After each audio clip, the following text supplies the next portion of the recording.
Chapter 4. Well, 3 or 4 months run along, and it was well into the winter now. I had been to school most all the time and could spell and read and write just a little and could say the multiplication table up to 6 times 7 is 35. And I don't reckon I could ever get any further than that if I was to live forever. I don't take no stock in mathematics anyway. At first, I hated the school, but by and by, I got so I could stand it. Whenever I got uncommon tired, I played hooky, and the hiding I got next day done me good and cheered me up. So the longer I went to school, the easier it got to be. I was getting sort of used to the widow's ways too, and they weren't so raspy on me. Living in a house and sleeping in a bed pulled on me pretty tight mostly, but before the cold weather, I used to slide out and sleep in the woods sometimes, and so that was a rest to me. I liked the old ways best, but I was getting so I liked the new ones too, a little bit. The widow said I was coming along slow but sure and doing very satisfactory. She said she weren't ashamed of me. One morning I happened to turn over the salt cellar at breakfast. I reached for some of it as quick as I could to throw over my left shoulder and keep off the bad luck, but Miss Watson was in ahead of me and crossed me off. She says, "Take your hands away, Huckleberry. What a mess you are always making." The widow put in a good word for me, but that weren't going to keep off the bad luck. I knowed that well enough. I started out after breakfast feeling worried and shaky and wondering where it was going to fall on me and what it was. There, you see, it says for a consideration. That means I have bought it of you and paid you for it. Here's $1 for you. Now you sign it. So I signed it and left. Miss Watson's Jim had a hairball as big as your fist, which had been took out of the forestomach of an ox, and he used it to do magic with it. He said there was a spirit inside of it, and it knowed everything. So I went to him that night and told him Pap was here again, and I found his tracks in the snow.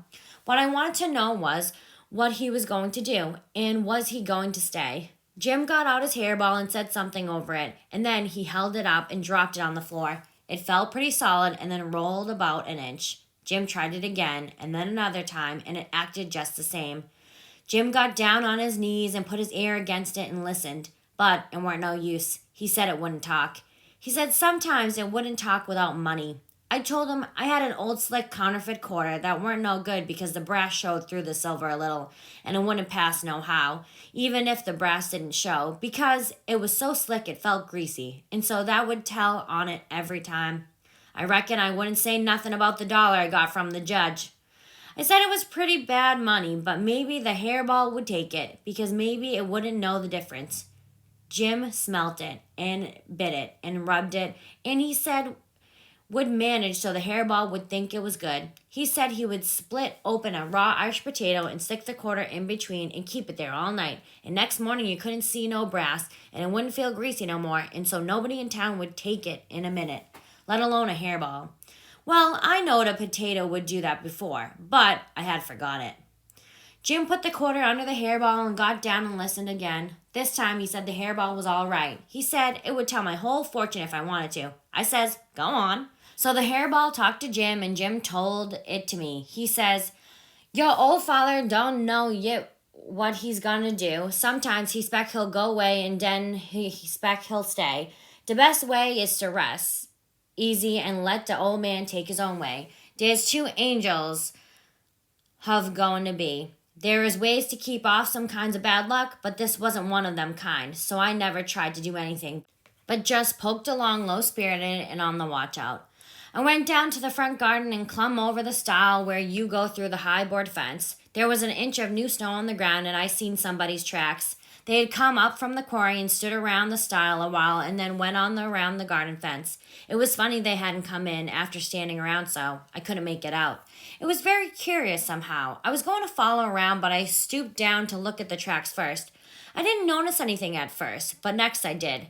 There was a cross on the left boot heel made with big nails to keep off the devil. I was up in a second and shining down the hill. I looked over my shoulder every now and then, but I didn't see nobody. I was at Judge Thatcher's as quick as I could get there. He said, "Why, my boy, you are all out of breath. Did you come for your interest?" No, sir, I says. Is there some for me? Oh, yes. A half yearly is in last night. Over $150. Quite a fortune for you. You had better let me invest it along with your 6,000 because if you take it, you'll spend it. No, sir, I says. I don't want to spend it. I don't want it at all, nor the 6,000 neither. I want you to take it. I want to give it to you, the 6,000 and all. He looked surprised. He couldn't seem to make it out. He says, Why, what can you mean, my boy? I says, Don't you ask me no questions about it, please. You'll take it, won't you? He says, Well, I'm puzzled. Is something the matter? Please take it, says I, and don't ask me nothing. Then I won't have to tell no lies. He studied a while, and then he says, Oh, I think I see. You want to sell all your property to me, not give it. That's the correct idea. Then he wrote something on a paper and read it over and says, Aaron round about 'em.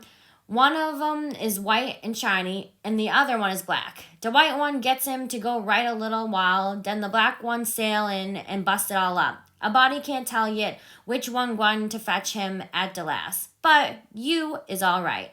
You gwine to have considerable trouble in your life and considerable joy. Sometimes you gonna get hurt, and sometimes you gonna get sick. But every time you's gonna get well again. These two gals flying about yo in your life, one of 'em's light and the other one is dark. One is rich and the other is poor. You's gonna marry the poor one first and the rich one by and by. You wants to keep way from the water as much as you can and don't run no risk case it's down into bills that you's gonna to get hung. When I lit my candle and went to my room that night, there sat Pap, his own self.